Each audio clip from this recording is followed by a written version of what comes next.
On today's episode of the No Bad Days podcast, we have the incredibly talented Mr. Finn Guthrie. Finn is not only an amazing tattooist based in Kent, but he's also an advocate and an inspiration in raising awareness of stillborns and miscarriages. Finn's done some amazing work over the last few years, raising loads of money for charities that are close to his and his partner's heart.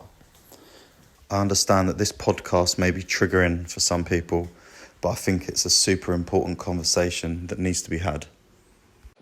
Sweet. So, thank you so much for coming in for a trim today, mate. No, my pleasure, man. And thank you for being on the second ever podcast of No Bad Days podcast. Yeah, it's an honour. Yeah. Thank you. So, we're going to be talking about some pretty heavy subjects today, man. Around kind of baby loss, miscarriage, stillborn, mental health, men's mental health related to that. And you've been kind enough to come in here and tell us your story and stuff. And like I said to you before, I'm going to be open with my story and what I've been through and stuff as well. So first of all, I just want to sort of start it with saying if you ever need a break or anything during the podcast, just let me know and we can of course. cut it up because it's quite heavy subjects and stuff. So. I'm fine talking about it. It's more just if my brain goes blank. Yeah, or mine. Yeah. So, sweet, man. So, first of all, as we were saying, it's such a heavy subject. It's one of them where, where do you start with it? Do you know what I mean? It's such a hard topic. Like, if you was out in a pub or something, it would never kind of be that subject where you just bring it up to your mates because it's such a heavy, deep, a deep topic. But yeah, if you wouldn't mind taking a couple of minutes just to tell your side of the story. Probably the best place will be start just to talk about the initial story of how we lost Oscar. There's no real how. We just went for a 32-week scan and there wasn't an initial heartbeat that we could see, but it was our first child, our first pregnancy. We didn't know what to look out for on the ultrasound. You know, ultrasounds look hard enough to read anyway, even if you're a technician. Yeah. And then there was a lull, a bit of a quiet, and then the nurse who was doing the ultrasound was like, "Oh, I'm going to be back in a minute, one sec." And then Lou started to really panic. And in my head, you know, you don't think it's going to... You hear it happens. Yeah. No, it's not happening to you. You're aware that it exists, but you don't think it's going to happen to you. Yeah. And then the consultant came in and confirmed that we'd lost Oscar. So take it back to the beginning of that pregnancy. Yeah. That was your first pregnancy with your missus. Yeah.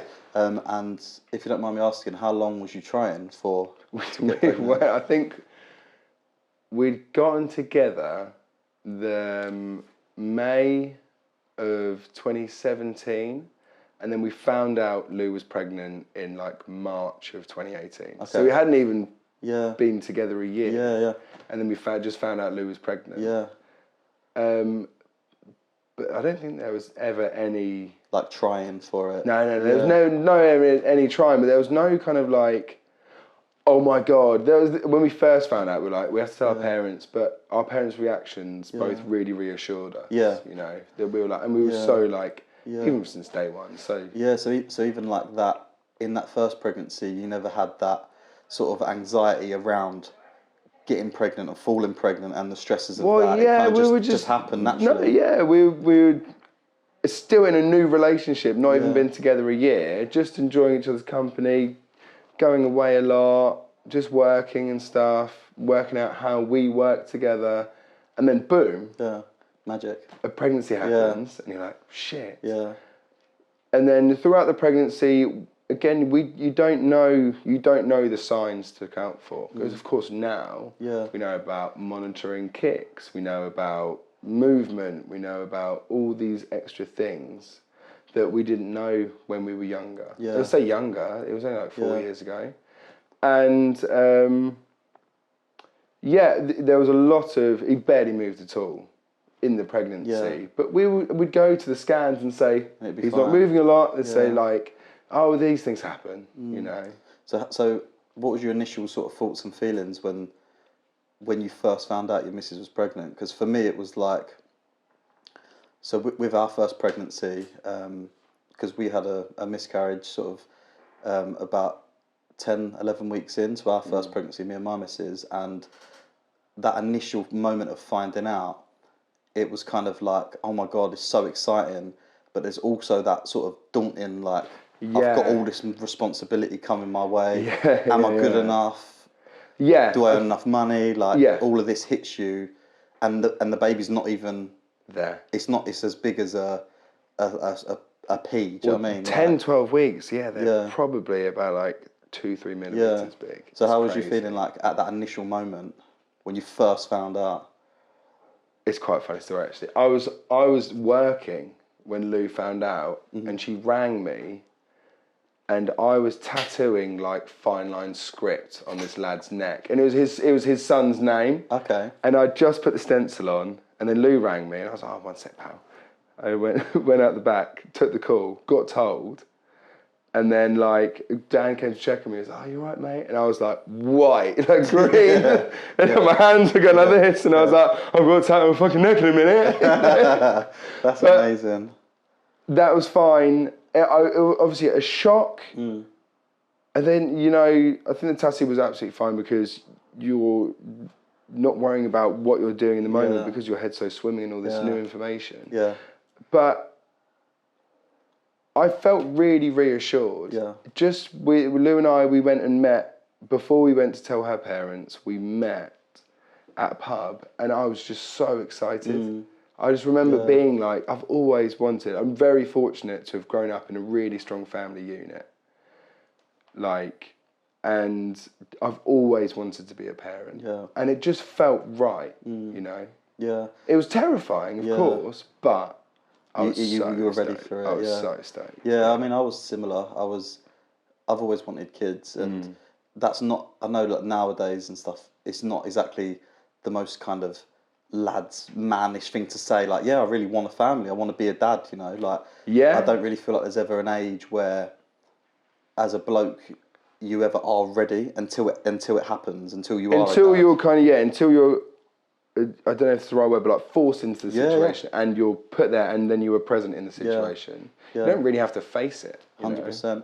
And then fast forward to sort of, and then what week was it that you lost your baby? 32 weeks. 32 weeks. So 32-week scan. So you've had all them weeks of excitement and sort of preempting what your life's going to be, I guess, right? Yeah. So my grandmother had passed away, and she had a house in Whitstable, and my cousin was living with her. So Lou and I moved in with him to keep him company in this big empty house. And we were living there when we found out. So we moved out of that house into Lou's parents. So Lou's mum and dad, we were living with them, so sharing all of that excitement and stuff. They were already grandparents, Lou's mum and dad. And getting everything ready. Like, our bedroom was where all the baby stuff was kept that people were gifting us or we were buying. We were saving up, all of that. We were buying a house, like in the middle of buying a house during that process as well. Yeah. So like after we lost Oscar, the 9th of October 2019, on the 8th of December, we moved into our 2-bed flat, which now had an empty bedroom in it. So it took away a lot of excitement of moving in. And I just want to take you to that moment. I know it's going to be really hard because I still remember it like it was yesterday, that moment where you're told that your baby isn't alive anymore, and that initial moment. And I understand it's a lot harder for you because we was only sort of 10, 11 weeks, and it's still a loss. You can't take away your feelings. But that initial moment, if you wouldn't mind, sort of just, how did you feel at that exact moment? So you're sitting with your missus, and you've just been told, like, how did you feel? Broken. Absolutely fucking shattered. Terrified for Lou. Because knowing that, like, what she was about to go through, that was probably the most anxiety-driven, like, inducing thing, was having to watch her. Because I'm separate from it, you know. It's not in your body. Might just be present in it happening. And, of course, he's still my son, and it was our pregnancy together. But I was going to have to watch my partner go through giving birth to her first child and them already being dead. Yeah. That was the most terrifying thing. And that's how I felt in the moment. Was, Yeah. Just broken. Yeah, absolutely shattered. Yeah, like similar with myself. I remember. Of course. We went for Meg started bleeding, and then we went for a scan. Like ran straight up to the hospital. I was actually working. Yeah. I remember cutting hair. These two young lads' hair, and all of a sudden Meg pulled up outside in our car, and I just looked at her through the window, and I was like, shit, something's wrong. Something's not right here. And she just texted me and said, we need to go. And I was like, oh no. And they were like the quickest haircuts I've ever done in my entire life. These poor kids probably went out with like the most shocking trims, but I just sort of got through it, robot zone. Yeah. Didn't even tell any of my customers I wanted to be in for the day. I just ran out the hospital. You're in like this sort of warrior mode, this sort of protector mode. Yeah. And we got out of the hospital, and then it was just pure panic. And then we had a scan that night actually, and it was a young sort of person doing the scan, and they scanned her, and they was, even though she was heavily bleeding, they said, yeah, no, your baby's fine. We see the heartbeat. I actually got a photo next to the like the TV, and there's Meg still got it on the phone. There's me like this, like standing next to the scan, and they said you will bleed a little bit, and then it kept going overnight. And on our way home, I remember that drive home from the hospital, and we were so like buzzing, like it was all still good. And I'm like, see, I told you, like we got a little fighter in there. And then she kept bleeding, went back the next day, and I was still trying to be so overly positive. And then they told us that the baby had passed, and I just remember that sinking feeling of like I was trying to be so positive, and even though I've been so positive for so long, at this point there's nothing more you can do. It's gone. And all of those like hopes, all them hopes and ideas, and yeah. and all them weeks of like even all them anxieties of thinking, right, we're gonna move, we're gonna get this mortgage. Like missing it though. You want it back.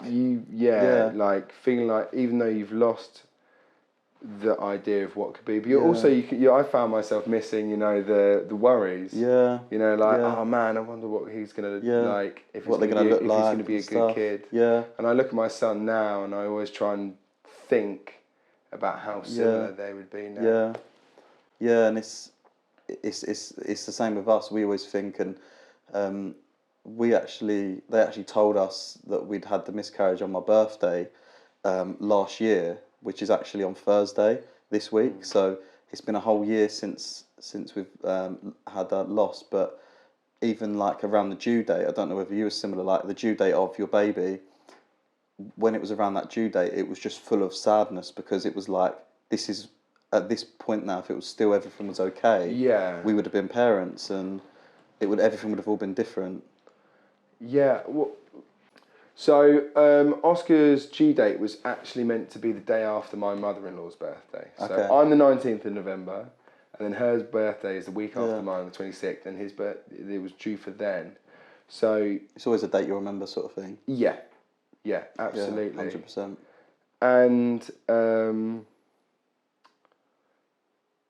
when we got there, but then also because we were like a week away or 2 weeks away from finalising on our house. We were kind of prioritised with that, and Lou's mum's birthday was the day before, which we all did spend together, obviously. You just kept yourself busy. I think we were, it's not like actively keeping ourselves busy, but I at this moment right now, without being reminded of Lou being there to tell me what we did, I think, we went all right, we were fucking heartbroken, but I think we were probably trying to be strong. Yeah.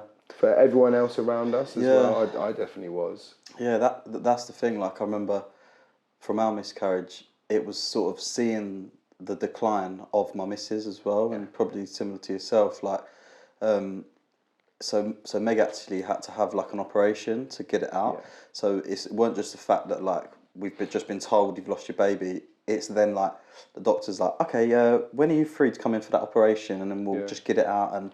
And we actually went to, I think it was just before she had the operation, booked 2 days off work, and we went down to like Whitstable or something, and we went to like this, it was beautiful. Like, was the time in between? Yeah, in between to like when we've been told to that operation. So she was still bleeding, and we went and we just walked up and down this beach for 2-3 days, and the sadness, like when I look back at it, all I can remember is just darkness. Like it was just pure darkness. Have you been back there? We're gonna go back and we're gonna go back. Since, we haven't since, but this place was like, and I'd never been there before. It was like this beach, and it felt like you was in Australia, and it was almost like everything was like a dream. You're kind of coasting. You're coasting.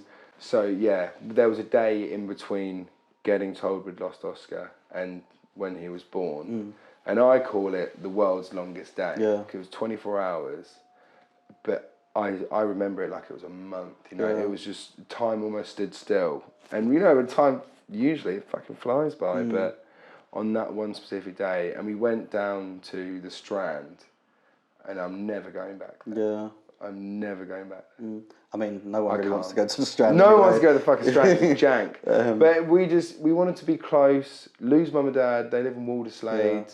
Yeah. The operation's happening. Well, he was being born in Medway Hospital, which isn't far from there at all. So we wanted to stay local, in case also if Lou, you know, she might fall really sick or something. Yeah.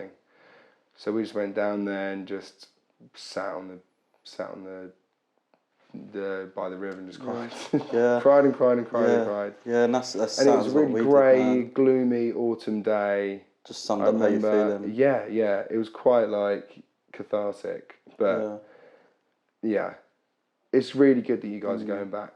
Yeah, we're gonna go back when she's born, so we got a little one due in August. But that place, like I love like scenic places and the beach and stuff, and when I look back to it now, like I kind of feel a little bit guilty in a way that like, did I push Meg to almost do too much when we were down there? Because I'm like, let's go get in the sea, because I'm trying to be happy, and I'm like getting loads of photos of the dog. But that's caring, protective, looking after her. That's you just trying to elevate her happiness. You know? I remember actually there was this moment as well when I went for a swim in the sea with the dog, and I looked back at the beach, and Meg was just sat there on her own, just bawling her eyes out, and I swam back as quick as I could, and I said, like, are you okay? And she just broke down. She said, I feel so vulnerable. I feel like someone's going to attack me. She kept saying, I feel like I'm going to get beaten up. Yeah.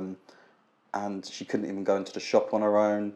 She thought everyone was looking at her and laughing at her, and that she weren't a good enough person to carry a child. Anxiety, and it was just, and our dog even picked up on it and was being naughty. They really do, yeah, they absolutely do. Yeah, it's horrific, man. So from that point, moving forward, I know you've said to me previously that you had a few miscarriages after that as well. Yeah, I think we've had like maybe 2 or 3 miscarriages on top of our stillborn. Yeah.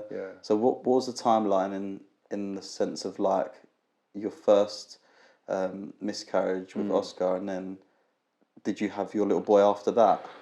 So I think after Oscar was born, we knew we said we weren't gonna try, because we were still like, you know, we hadn't been together like a year and a half, but we knew that we were both ready to be parents. Yeah. And talking to friends who had gone through similar situations, a huge amount of friends that had come forward that have gone through similar situations. Yeah. It was really nice.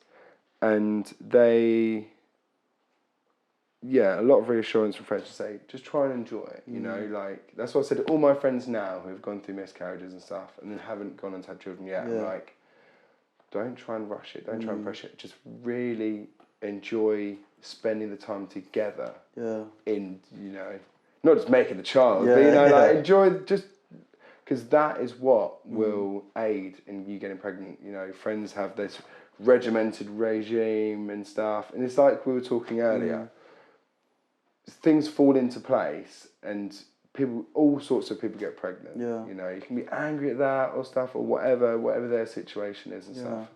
But for us, we lost Oscar, moved into our house, and then we weren't actively trying, but we weren't being careful, you know. So we knew we were ready to be parents, and I think between losing him in October and then lockdown happening in the March following was 2 miscarriages we had. Whether I think the first one, Louise was just late by like a week, and we were like, oh, brilliant. But we wouldn't. I think we were too anxious to do a test. Yeah.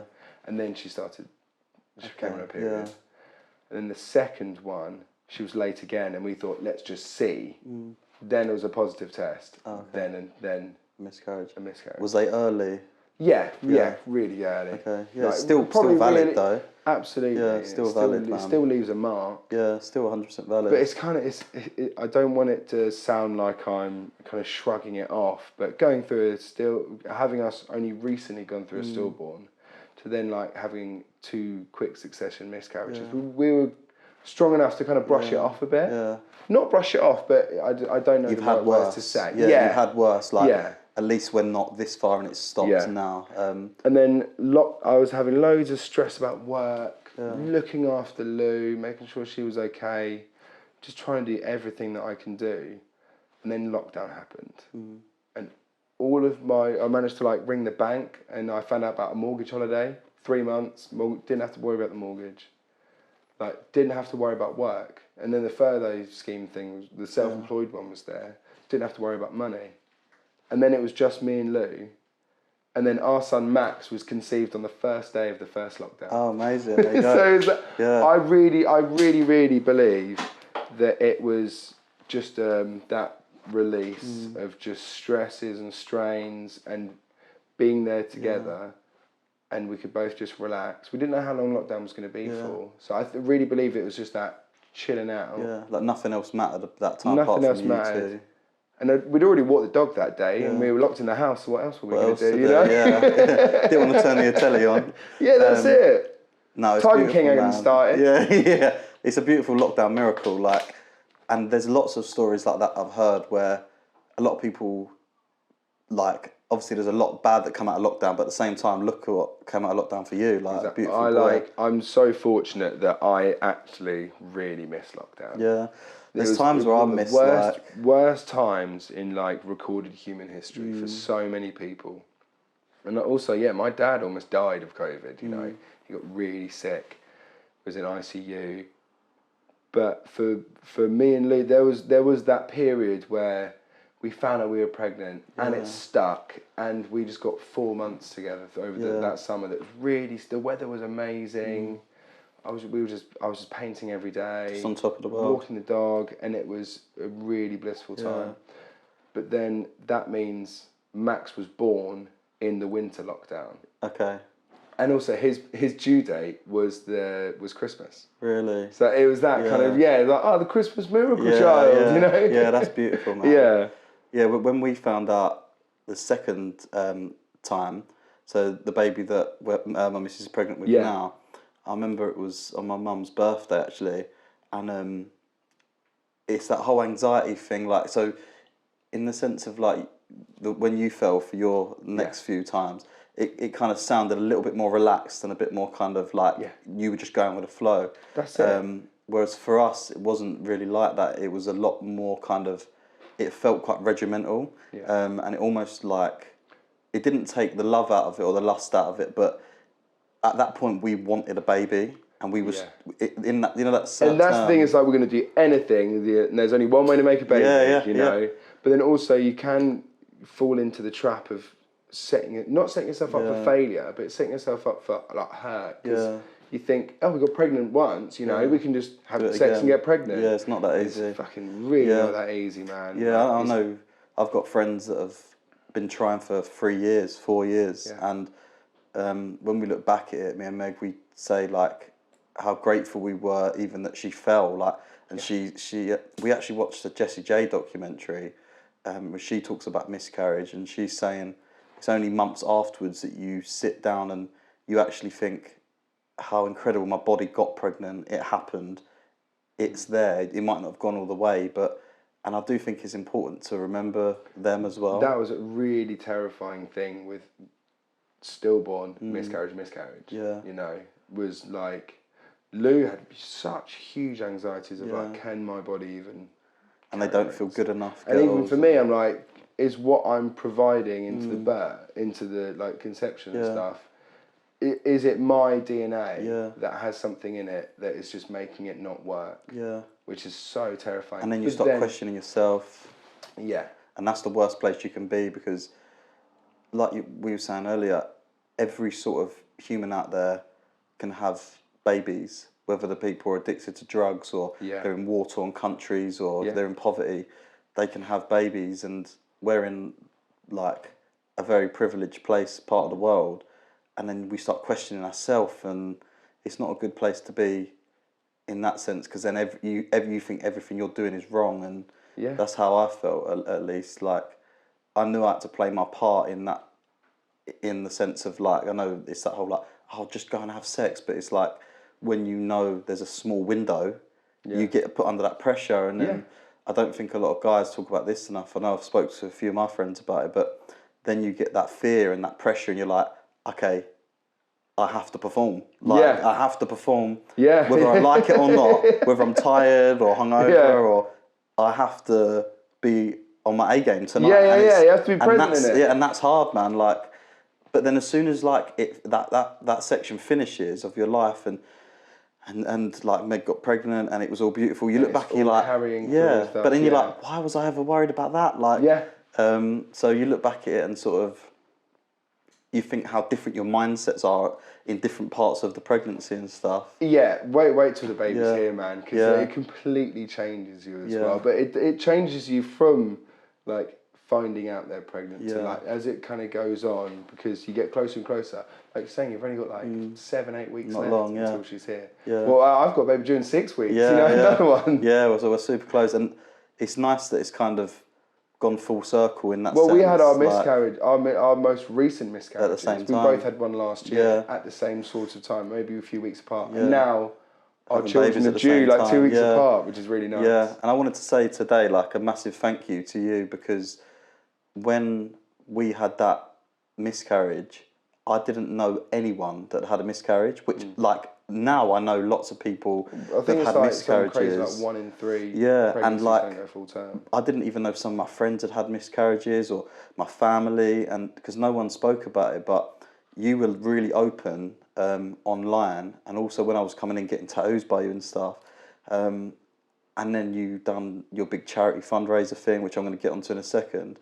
But yeah, I just wanted to say a massive thank you to you for being that advocate that made it something that you can talk about, and it was okay to talk about. And I remember coming to get tattooed by you, and it was late at night, and you sort of like shut the shop up, put some tunes on. It was just us sitting there, and it got heavy, and it got really heavy, it got really deep, and you was tattooing my hands. Like, I couldn't move, and I was just like, it was really emotional. But I remember walking out, like feeling like that instant connection to you, and thinking like, I want to be more like him, like in that sense of like, I've always been open about my mental health, but I've never really, I didn't know how to talk about miscarriage, and same as what you were saying earlier, I didn't think it happened to me, and then seeing someone like you, like I think that was like the second time I'd ever met you, and you were just like pouring your heart out to me, and I was like, I need to be that brave, and you sort of inspired me. You really are, man. Yeah, but you inspired me in that sense. Thank to you be so like, much. It's really kind. And like, it's a pleasure having you on, because I remember that moment, and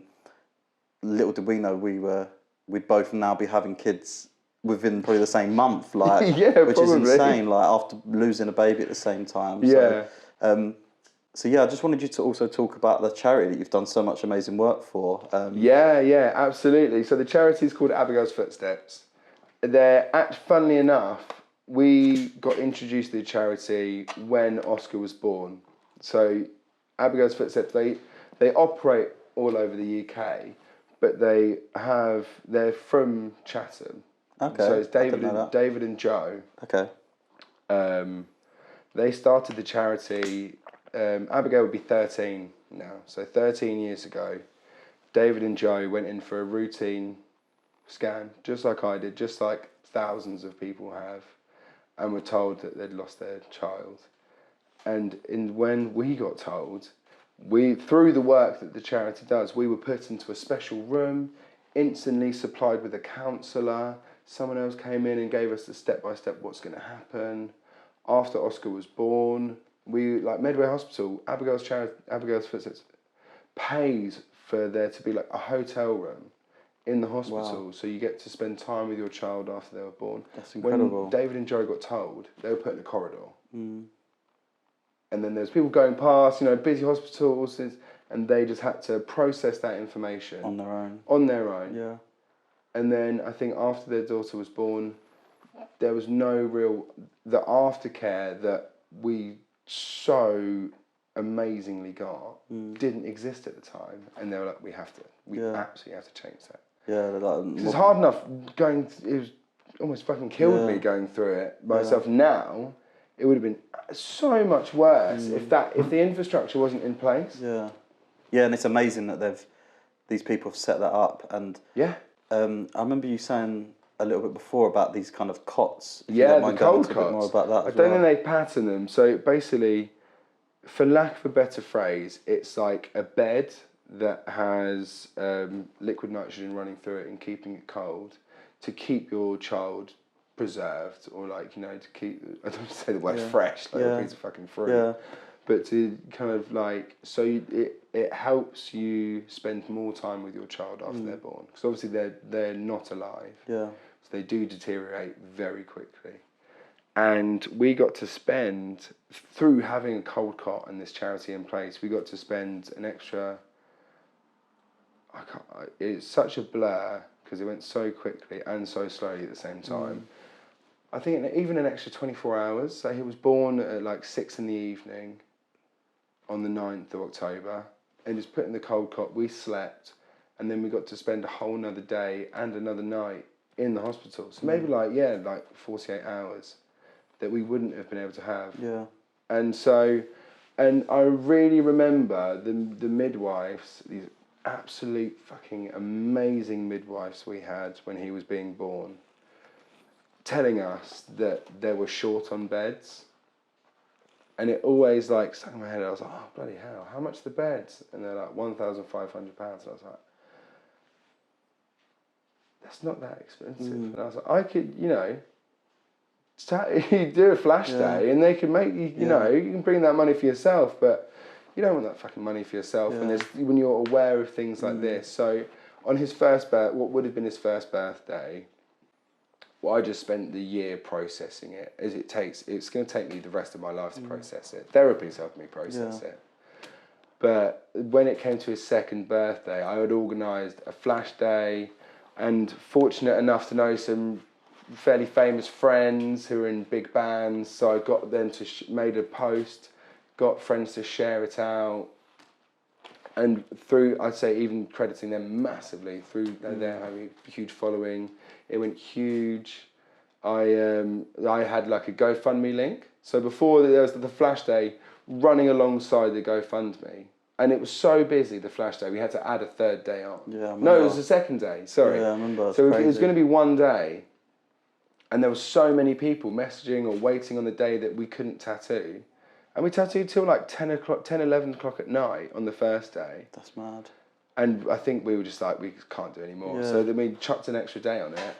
And I think we raised just under $9,000. That's insane. With the GoFundMe. And so instead of, we were like, oh yeah, I was like, I had so much anxiety running up to it, thinking like, what if it's a fucking massive failure?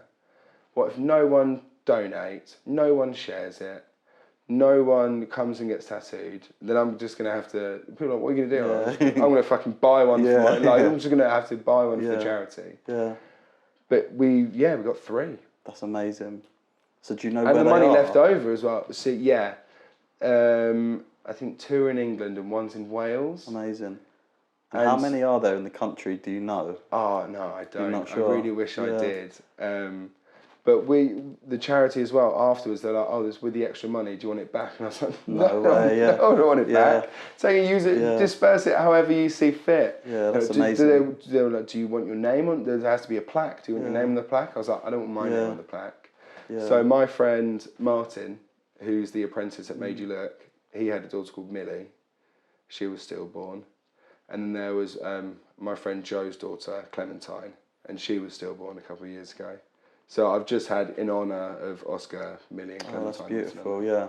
What a humble thing to do as well, because a lot of people nowadays as well, they do a lot of stuff for clout. Yeah. They do a lot of, I've done this, I've done that, you know, like the classic where they buy a sandwich and give it to a homeless person. Film themselves from like the selfie angle, and you think like, it's so nice to hear that like, you've done that out of the kindness of your heart and you've not wanted anything from it. And you know there's nothing going to you're not going to personally benefit anything from that, because you was a busy tattooist before then, and you're a busy tattooist after that. It hasn't like necessarily gained you more customers. It's just a beautiful kind of mission that you felt like you had to go on. Of course, man. So like, if you receive such amazing special care, and you hear that some people are going without that, you know, I can't imagine like not having those 48 hours. Because my attitude from getting told he was born to the 2 days later when he was born was completely different. Yeah. So there was so much like anger and resentment and fear and stuff. Like I really remember the counsellor, like the person who came to talk us through what was going to happen. Oh, you have a chance to hold your child when they were born, and we were like, no, don't. I couldn't. I was so. Well, I'd been told 5 minutes before I was told my son had passed away, and I just didn't want I just couldn't even think. What we wanted to find out what was wrong, and we wanted to move on straight away to trying again. You know, just to know. We know he can get pregnant, but we don't know if it's successful. What's wrong with him? Find out, because there was like, do you want an autopsy? And we're like, yeah, we want to work it all out. But then the second he was born, you know, I took him straight into my arms, and you know, you're looking down at you never imagine you look down at your firstborn son in your arms, and there's no breath in his lungs, no beat in his heart. And I couldn't imagine. We had I think a few just preliminary tests they could do, but I could not imagine anyone taking a scalpel to him or anything like that. It was still that protecting. Baby. It's my son. He's fucking fuck off. You know, you're not doing an autopsy now. Yeah. And my attitude completely flipped on its head, which is beautiful. Was such like a thing of love. Yeah. You know? And how was them? So you said you spent, was it 24 hours with him? Yeah. How was that 24 hours? Because I couldn't even imagine the emotions that was running through you at that time.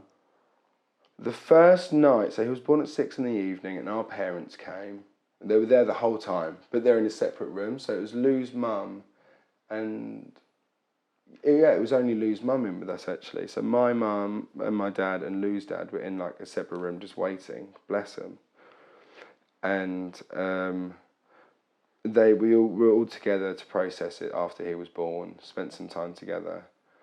And the first night was the whole time was absolutely fucking horrific. But I really remember like the first night just lying next to Lou. Lou was just so whacked out as well, because she was on loads of like morphine and stuff. Like they basically like, for a miscarriage, they induce you, like you induce a normal birth, but it's different medicines to really speed up the process and get them out. And she had to have like, pretty sure she may have had to have like morphine and stuff. So she was really whacked out. So she was just asleep. And I maybe slept like 30 minutes that night. Because I was lying on the bed with Lou, and he was in the cot next to us. I couldn't look away from him, but it was so hard to look at him as well. And then we were moved through to, I'm pretty sure he was taken away for them to do some tests, and then we were moved from the ward to the place. I think, I'm so bad, I can't remember the name, but it might have been like Abigail's Place or something like that, the hotel style room. And then he was brought in to us. And we just spent time. I remember being so fucking angry because there was like a TV in there. It was really, it's like a hotel room. Really, it's a gorgeous space. Yeah. TV didn't fucking work. And I remember being really angry, like wanting to snap the remote, smash the telly and stuff. But it was just really hard. And spending time, like the thing that really broke me was that after a while, the cold cock can only do so much. So after a certain amount of time, decomposition will set in, and he'll need to go. And I remember telling Lou that like he started to bleed from his nose and his mouth, and I was like, I think it's time. I think it's time. He has to go. And Lou just looking at me, and it was like a guttural her saying like, I'm not ready. But I'm like, I know you're not ready. Yeah. but it's the right. It's also like, you know, he's not alive, but I'm trying to think of like it's the right thing for him to preserve the memory that we have of him looking how he looks. That's what you'll have forever. That's what I don't. It's almost, is it selfish? You know, I don't want that memory of him to be just bleeding out of his mouth. Of course. It's almost like you had to take that hit twice from what you've just said to me. Like that initial moment you found out you do say goodbye twice. And then you have him for 24 hours, and then it's kind of like, I don't want this moment to end, kind of thing, and you know that it has to. It's just absolutely heartbreaking. And 24 hours, you know, the day in between was the fucking long 24 hours, but that 24 hours went really quick. Yeah. So as you were saying, the charity sort of helped you with counselling and therapy and stuff. So is that something that you've taken forward into your life, you and your partner? Lou hasn't, but in the last 7 months I've restarted counselling. I just got really low. Just generally, I didn't know what was getting me down so much. I was having some troubles with work, home life, just generally. I think it was just loads of stuff was getting on top of me at multiple times, and I didn't know what to do, and I couldn't work it out on my own. And my sister had been seeing someone for a couple of years, and she kept saying, "Go see her. She's really good. Go see her." And you know what fucking geezers, dickheads are like, you know. Yeah. But I know I'm all right. I can work it out, and it was just getting worse. My mental health was getting worse, and other than the place where it was gonna go, I was like, I'm gonna have to. You know, I owe it to everyone to do some therapy. So I go see the woman that my sister sees at the same time. And has it been helping? It's fucking saved my life. Yeah. I'm here now because of it. And that's the beauty of counselling, man. I a couple of years ago, I sort of had to go through Mind charity, and that's why I sort of donate. Like moving forward, No Bad Days got started as a mental health awareness brand, and I've forever donated 10% to Mind, almost as like a give back. So when you were saying your story earlier about the Abigail story, the charity, that's your way of giving back. And I see it exactly the same with Mind, in the sense that if I didn't have that there available to me, I personally don't know if I'd be here as well, because I went to counselling and therapy and done CBT, and I think when you're in therapy or counselling, you think, this ain't helping me, this ain't going to do nothing, like what's this, just talking to someone? But I feel like years down the line, I look back and I actually see the difference in me from doing that. Oh mate, my absolute ignorance. So I remember talking to my sister about it, and I was like, yeah, I'll go see who you see. Yeah, I just want to work out what to do about work, you know. And she was like, yeah, just that. And I was like, yeah, I just need to work out what I'm doing about work. I'm going to use it as a tool. And like, you know, the wool the jumper gets unravelled, and so much more stuff comes up. And I've only really started working through my Oscar stuff recently. Okay. Because I just thought I was fine. Because like I'd found it one of the easiest things to talk about. Like I lost my best friend to cancer when he was 17, and I still find that harder to talk about now than losing Oscar. Really? Yeah, I don't know what it is, but I think there's so much that I needed to work through, and I was so ignorant towards that, and it was that kind of, like you mentioned, the whole protective mode of making sure everyone's okay before you are, and then once everyone's okay and they go away, you're not thinking about yourself, and that's when things can get piled up on you. You know, getting so low as to like, you can get to a point where in the morning when you wake up and you have to just, reality sets in and you're like, again. The next morning you wake up, reality sets in, you're like, again. And it sounds really, really selfish of me.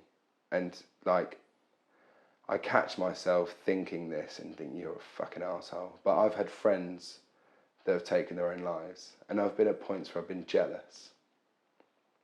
of the peace and quiet that they can get. It might, like, for suicide and getting close to it, for me, it's that thing of, like, not wanting to take your it's not about the killing aspect, it's not about the death, it's just about of just having time. You know, you want someone to grab you by the head, go, whoop, you can just sit there, take a fucking weed, just go do that. And then, but it's that pathway of thought which can be so dangerous, because it seems so innocent at first, where you're like, oh, just, you know, it's that kind of thing, and then it's so scary how fast it can snowball to you getting close to that point. Yeah, and again, like, and without having, sorry to interrupt, but without having therapy, and like with CBT, with recognizing those pathways and those points, in knowing what to look out for, you'd still be there. Yeah. Oh God, yeah. I might not be here, you know, without it. Yeah, it was similar with me. Like, it was actually one day where I sort of, it sounds crazy, but I was just having all these thoughts and all these things running around my head, like you said, and it was almost like I just wanted to just disappear, like in Harry Potter, and put like the invisibility cape on, and like, and I woke up one day and all these thoughts just hit me, and I got my dog and I just started running. I didn't know where I was running. I just kept running and running. Forrest Gumping it. Yeah, I was Forrest Gumping it, mate. And I ran past a train bridge, and I stood on this train bridge, and I remember just looking out at this train coming, and all these thoughts in my head of like, you're like, I could just do it. I could just do this right now. And then it'll be over. And the thing that saved my life was looking back at my dog, and I thought, if I jump, who's going to look after her? Yeah. And I'd heard of this place called Mind in Bexley, and I remember I just ran, and I got to Mind, and I just opened the door and I said, "Someone help me now." And they were like, "Have you got an appointment? You can't bring dogs in here." And I was like, "If you don't help me, I think I'm going to kill myself." Yeah. And they was like, "Okay." And then I remember someone tried to take my dog off me, and I just went mad. And they basically put me in this kind of safe room. Pure crisis mode. Yeah, they put me in this like pretty much like a padded room, and then like they was amazing. Honestly, like one by one, counsellors sort of came in their breaks and stuff. Bless them, like.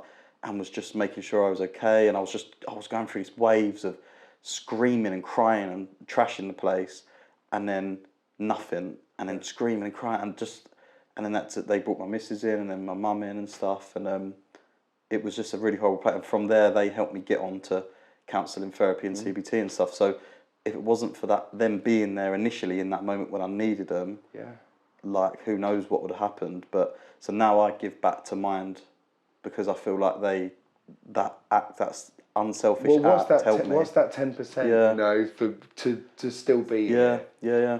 And I remember the next day, like, I went back there with a couple of bouquets of flowers, and my mind was in a complete different place, and I walked back with a dog with these flowers. I just went in and I was like, "Thank you so much. Like, I just wanted to give you these. I know this will never be enough, but you saved my life." And was it the same person today? Yeah, same people, yeah. And they were like, "You look a lot better today," and like it was just really sweet. And it's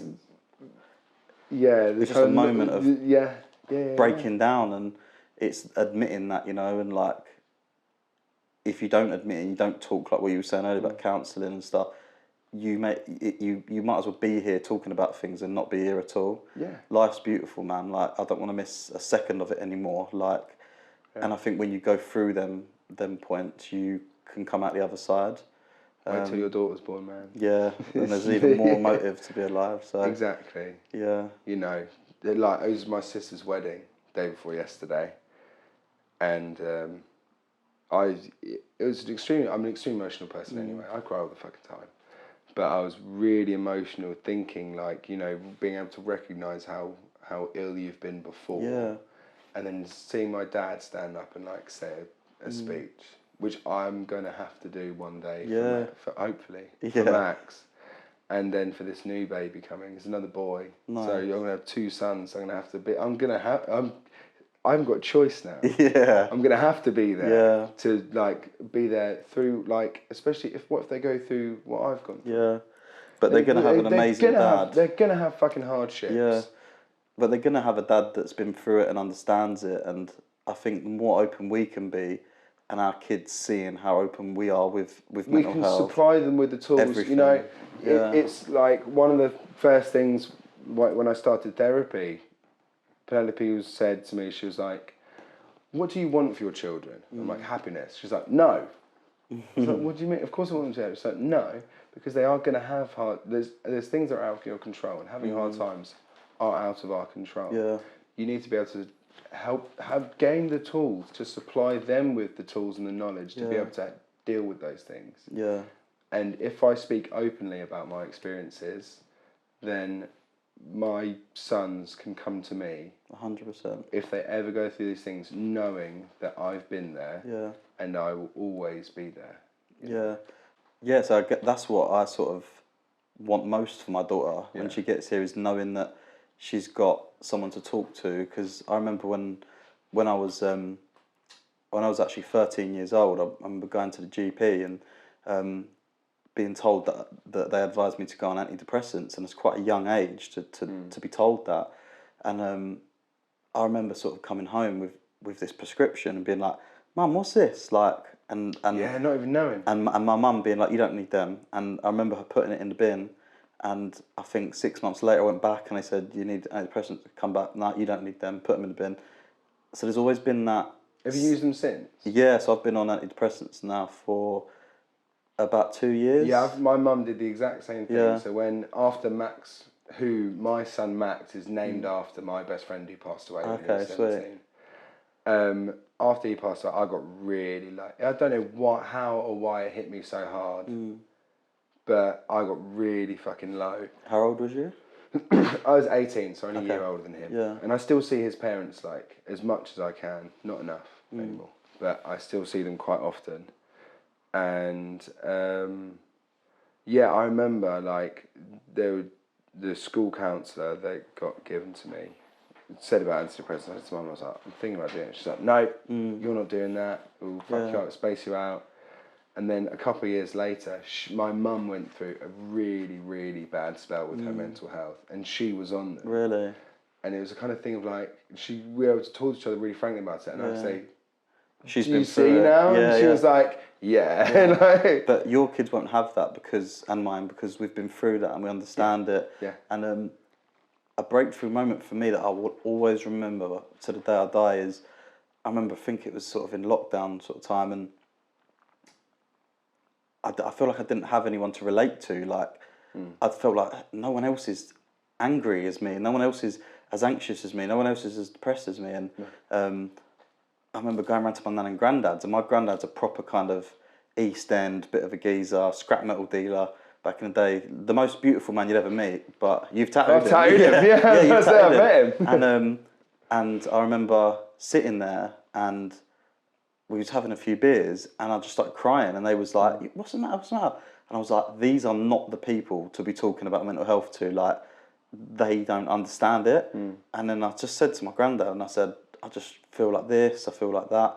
And he actually turned back to me and said, "When I was 20 years old, I lost my job, and I had a few kids by then, and I actually went on antidepressants for a little while, and they really sorted me out." 60 years ago yeah, as well. and I was like, "What?" You wouldn't even think that they existed 60 years ago. And he was like, "It really helped me for that period of time." And he said to me, "That's what this is, Jake. This is a period of time. You're not going to feel like this forever. This is a moment in time that you feel like this. And if you need a little helping aid to get you through this period of your life, that's okay." Yeah. And to hear that from like Don Tonioli, like the head of the family, absolute lemon squeezer. Yeah, I was like, if it's okay for my granddad, if it's okay for everyone else. And that was almost like the turning point for me. Was like, if it's okay for him, then it's okay for me. And and now whenever I see him, he's always, you see him with me. "I love you so much, boy." If you ever need to talk to anyone, Jake, you've got to come to your granddad and all that. Like, and it's so nice that he's like that, and we're going to be like that when we're old and stuff. Yeah, so. my old man, he's not very lovey-dovey. You know, I can't remember the last time my dad, he's like, "I love you." You know, I can't really remember the last time he did that. I know he does. Yeah. But also, now having my nieces and my son be around him and watching him absolutely fucking melt. Yeah, he's you soft know, now. oh Yeah, god, yeah. yeah. Yeah. You know, he's like first dan Shotokan karate. Yeah, you know, yeah. he's a fucking badass, shaved head, loads of tattoos. You know, he's not someone to fuck with. Yeah, But he's put one of the soft. grandkids in front of him, and he absolutely it's the same falls. as my And seeing granddad. him like. I really wish he was a bit more like lovey-dovey, but now I'm on my son like stink on a pig. You know, I'm all over him, always kissing his face, telling him I love him. And whenever I leave the lovely. house, I love you, baby. And he goes, I love you, baby. You know, back. But And there's nothing wrong with being like that, and a lot of I fucking love it. I'm never, especially now, I like. There's something really, it's not more or less than any other parent. I would never say anything like that. But from my experience of now knowing what I missed out on, having gone, you're about to find out, going through a loss and then going on to have a child and knowing how fucking incredible it is and it fucking makes you. Yeah. And knowing what you have missed out on or what could have been makes it, for me, I feel like it's probably made so much more special. Really? Yeah. Oh god, yeah. Well, you felt the lows. You felt the lows. Yeah, I felt the lows, and you know, I'll always wonder, you know, who Oscar would have been. I always wonder what he would have done for work, and you know, who he would have married, if he would have got married, if he had kids. You know, all of these questions always go through my mind. But I can kind of live that vicariously through his brothers. 100%. And I remember talking to you the other day, like, you've got the O on your face tattooed. Scott Banks. Yeah. And I remember talking to you saying, like, I really want you to tattoo my unborn child's name on my chest. And I've spoke to a few other people about it, and they're like, oh, you shouldn't do that, Jake. Like, you don't know what could happen. But then... That's more of a reason. Yeah, and I spoke to you about it, and you was like, let's do it next week. Like, yeah, man. That's still like our little girl's gonna be called May, and like whether she lives or whether she doesn't make it, that's still May, still your and daughter. It's still a part of my life, and I want to be part of that new generation like yourself that thinks like that, and like just because they're not around doesn't mean that they're not in your hearts and not with you forever, kind of thing. Exactly, like he will always kind of, they live in memory. It's like losing anyone. Yeah. They live in memory. Yeah. You know, and how you conduct yourself and how you go forward in life after a loss of any kind is how you continue their memory. Of course, yeah, of course. Like I'm wearing, like, I have Oscar's ashes in this ring. Oh, really? That I'm wearing now. I'm wearing my granddad's watch right now, you know. It's all of these things. Yeah. Yeah, and that is the beautiful thing about tattoos, and like, it's crazy that you're like a tattoo artist, and we sat here for almost an hour, and we've literally not spoke about tattoos. Like, no, it's quite nice. Yeah, actually. it's lovely, and like all the tattoos that I've got and stuff, like names of like even like nicknames of my dog and stuff. Like I've got like olive oil and Betty boot heads on my side of my knees because I've got dogs like Olive and Betty. Yeah. But like back onto the face tattoo that Scott did for me, the O. It was done maybe a week after Oscar was born, because he was born 6 days before Lou's birthday. Lou's birthday is the 15th of October, and our families had very kindly, there used to be a really amazing restaurant in Margate, and they'd got us a gift card to go eat there, and Scott's shop is around the corner. Oh, nice. And I text Scott, like maybe even a day after, because again, even like about being open, the second that it happened, the second that we found out, obviously I had to cancel off my bookings and for a fortnight and stuff, and I needed to tell everyone, so I put a big PSA up on my work Instagram and explained it all, and then when he was born, I didn't put a photo of him up, I think it was just his toes or something, but it was like, this has happened. You know, the same thing when we had our most recent miscarriage, went in because Max was ill, and I think maybe through stress thing, Lou went into another miscarriage. And I just put a PSA up. But Scott had texted me, obviously. And we'd been chatting, and I was like, I want you to tattoo my face. I want you to put it on it. And he was like, give it a couple of days and text me back, you know. But you know what you wanted. Do you know what I mean? I knew it, but also, you know, I'm going through a huge amount of grief, and I'm telling one of my friends to tattoo my face. Yeah, he's like, yeah, maybe but also, give it another couple of days. There's a lot worse things you could be doing. Yeah, man. Do you know what I mean? Like there could have been a lot worse things you could be doing than getting tattoos, and that's what I love about tattoos is that you're putting these stamps on your body that like tells your story it's a of your life. Time, Yeah, and I love that. I look back at some really like awful ones I had when I was 18. I was like, God, I remember like the excitement and the pain and like going through it, and that's the beauty of tattoos. That I remember when you actually said to me like ages ago, you was like, oh, I only tattoo, mate. Like I think I said to you about my anxieties of at that point, like I couldn't travel anywhere. I wasn't traveling anywhere. I couldn't go on a 10-minute car journey without having a panic attack. And the first place I drove was to you, and I had a little care package on my back like boxer shorts and clothes, stuff. And then you was like, oh, I just tattoo, man. Like that's all I do. And I was like, but you've got someone that hasn't left the house in like months and that's scared to travel. I've pushed myself to come and get a tattoo by you, so that shows the power of tattooing. Like I can't think about it too much, you know. Yeah, do you know what I mean? Like it's things like that. It's so like humbling and so like fucking incredible. Like I've got customers that travel from fucking all over, and I've got customers like a couple of weeks ago I tattooed a customer who's now him and his brother are both really good friends. They're really great guys. They come from fucking Stonehenge. Yeah, that's but nuts. Then like. But I'm like, but I've got like 5 or 6 friends of mine who I consider much better tattooers that you have to drive past to get to me. It's not just that. Why the fuck are you coming to me? You know? Yeah, it's not just that though. Like it's like even like Gianni, who was on the podcast last week. He lives in Manchester, and he likes coming down here to get his hair cut because it's not just the tattoo. Sometimes you put people at ease, and you definitely done that with me. It's the exact same with you, mate. Yeah. Your vibe and your presence puts people at ease, and I've had people that come in here, and they've got fear of getting haircuts, and I know that might sound like, well, I've never heard of that before, but people have got fears of barbershops and stuff, and I've actually got a phobia of needles. Believe that or not, like, but there's people out there, and I've said this to people about you before, like.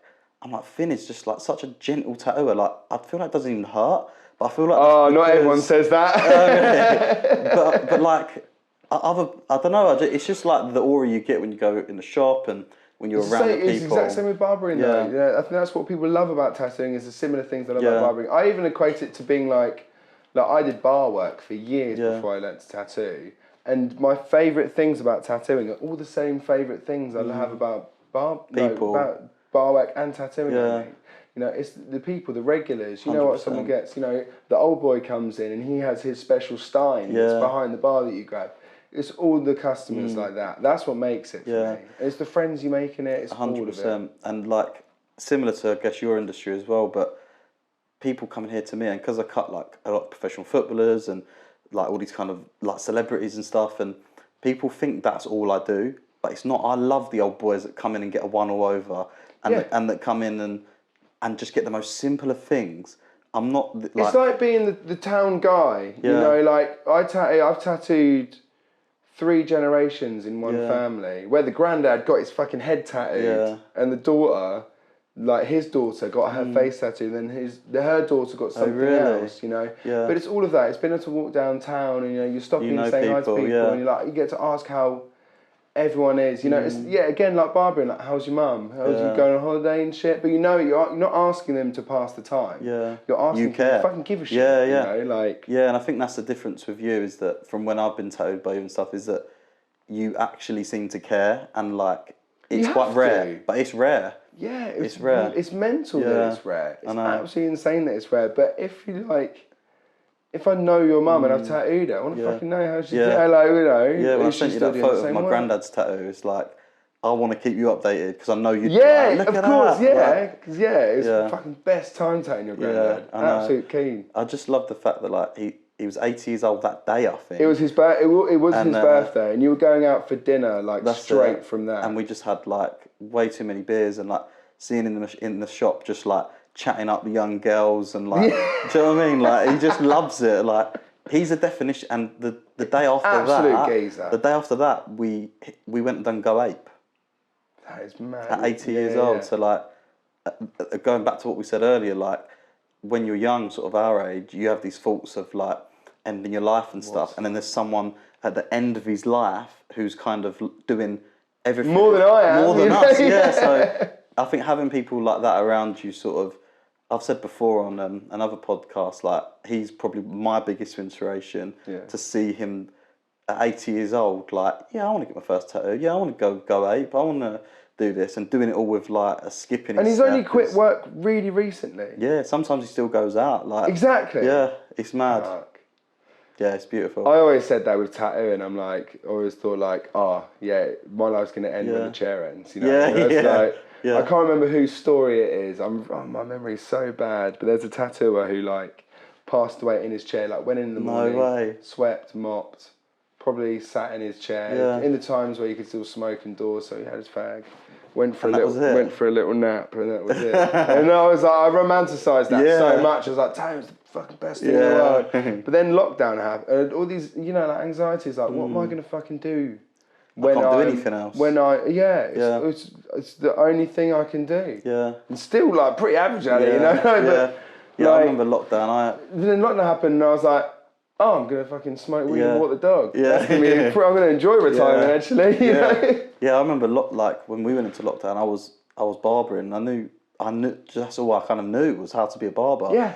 And I went and worked in in a freezer, in a cardo, in a factory, just to get my mortgage over the line. I remember being in this freezer, like, I'm pretty crap at like everything else, apart from like you don't realise that. Being a barber and like yeah, man. Especially with barbering, it's a much more needed service than fucking tattooing, mate. Keeps growing.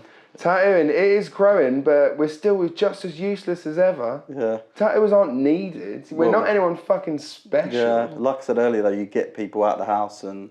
True. If in the same enough. sense that the pub does and barbering does, though. You know, it's not like, but I've never felt more fucking useless than lockdown. You know, when someone's like, it's essential work only. Yeah. And I definitely consider myself the furthest thing from essential. You know? Well, talking of pub, mate, do you fancy a pint? Yes, I Thank you so much for today, bro. I appreciate you coming in. Thank you.